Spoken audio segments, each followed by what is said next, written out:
From the All Indiana Podcast Network. The All Indiana Podcast Network. This is the News 8 Daily 8. Now the latest news. Kylie Conway has all the news you need to know. And more. Please stand by. Now, here's Wish TV's Kylie Conway. Hi, this is Kylie Conway, and this is the News 8 Daily 8 for Tuesday, September 15th. Another beautiful day is in store. There will be lots of sunshine with a high in the upper 70s. Things are much more bleak in other parts of the country. The wildfires are raging out west while the Gulf Coast braces for Hurricane Sally. The storm is slowly closing in. Hurricane warnings stretch from Louisiana to Florida. The storm is forecast to make landfall late tonight, maybe early tomorrow, but the effects of Sally are already being felt. People in parts of Mississippi are waking up to flooding.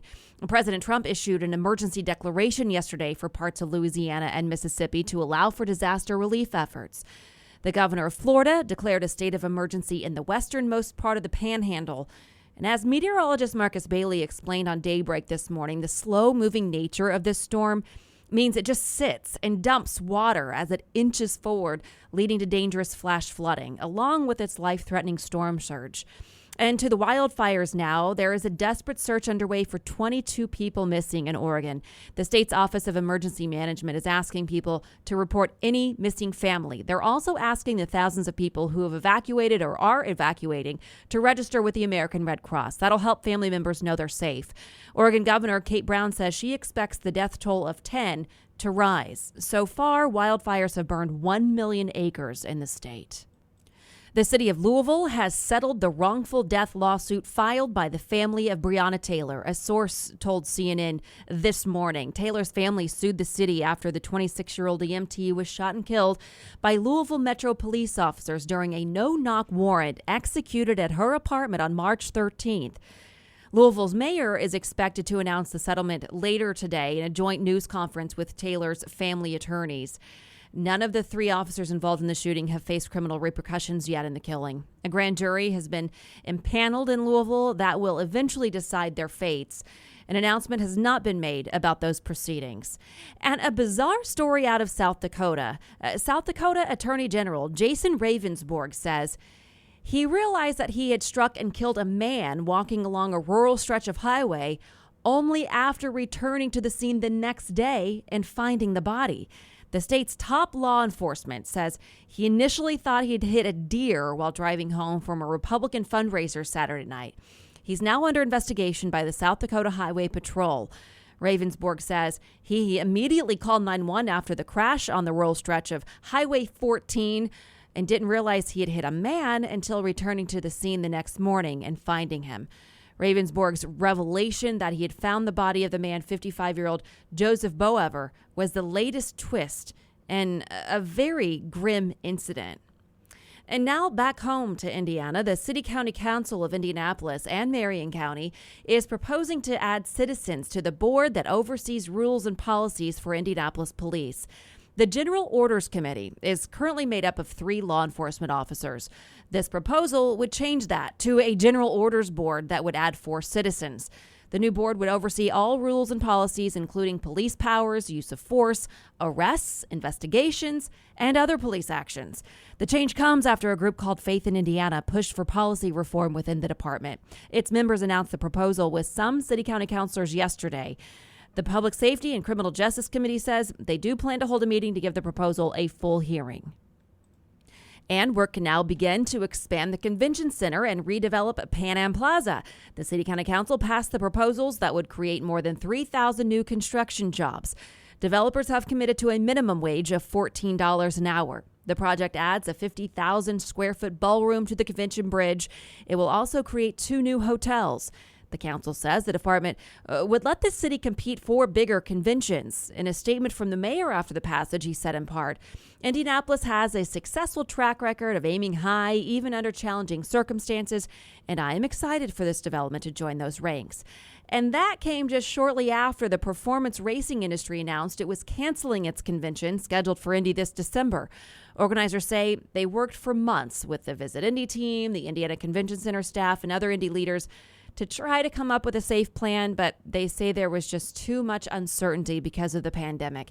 Exhibitors will get a full refund. The Indiana Department of Transportation is holding a job fair right now to fill more than 100 winter seasonal positions. Each district will hold their own hiring event. In central Indiana, there will be hiring events in Indianapolis, Plainfield, and Bloomington. INDOT's looking for workers for snow and ice removal and other winter jobs. The hourly rate is $16 an hour, and work starts November 2nd. If you plan to head to the job fair, INDOT wants you to bring a valid commercial driver's license. The fair runs from 10 a.m. to 3 p.m. today. Searching for a romantic summer getaway?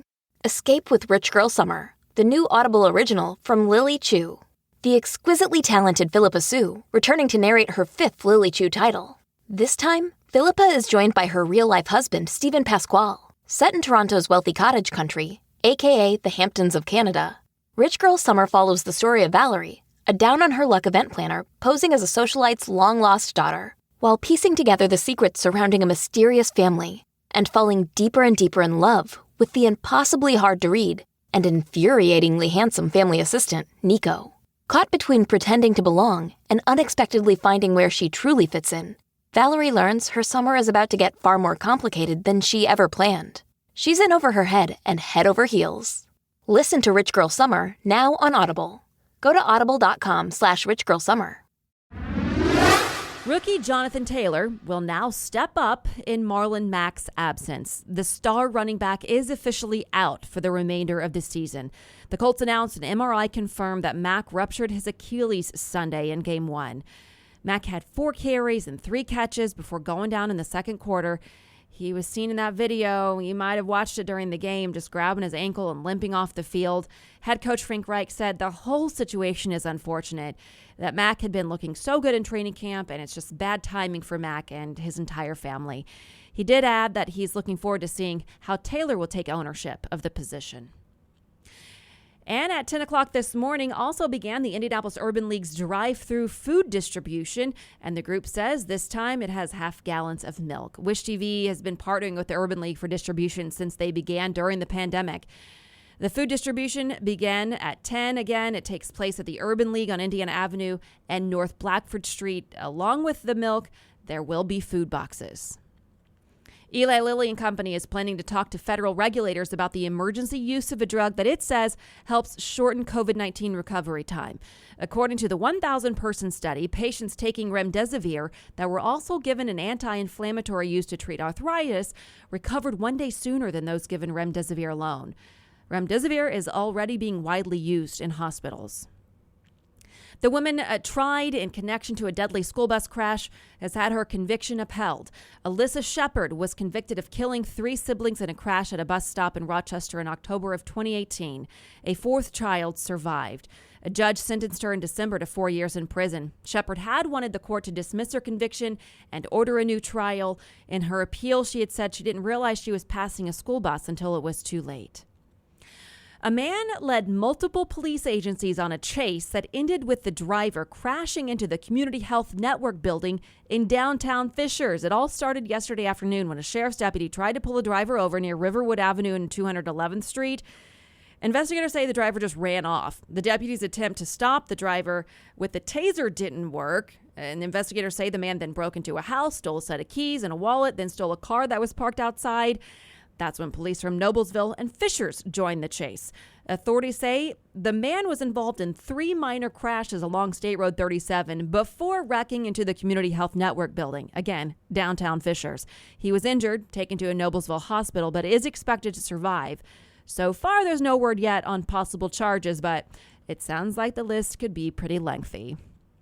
Simon Malls will be closed on Thanksgiving Day. In a statement, the Indianapolis-based company says this will allow associates to spend the holiday with their loved ones. Simon joins other large retail groups, including Walmart, in closing on Thanksgiving Day this year. Simon Malls says it will be back open for Black Friday. Purdue University says fall enrollment is at a record high. More than 46,000 students are enrolled at the West Lafayette campus. That number includes more than 35,000 undergrads and 10,000 grad students. This year's freshman class is made up of more than 8,000 students. The university opened 2 residence halls and a science lab building to accommodate students. Numbers for other Purdue campuses will be released later this month. A second wave of retired Indiana teachers are back to work.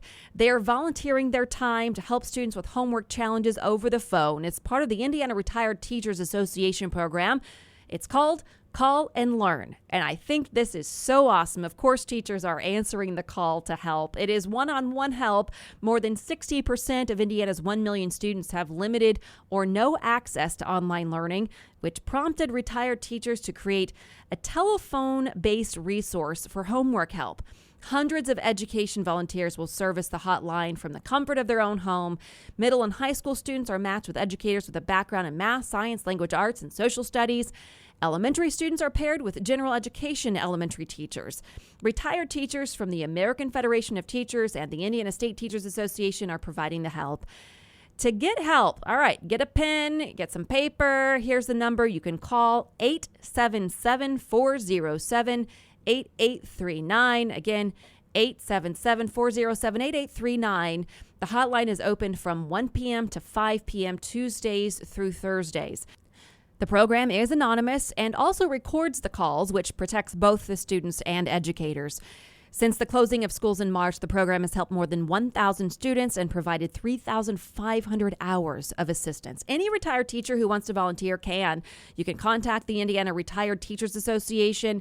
The email is teacherhelp@retiredteachers.org. You can also call 888-454-9333. That's 888-454-9333. This has been your News 8 Daily 8 for Wish TV. I'm Kylie Conway, online at wishtv.com, and follow us on Facebook when you search Wish TV. Check out more podcasts from the All Indiana Podcast Network now at allindianapodcastnetwork.com. allindianapodcastnetwork.com.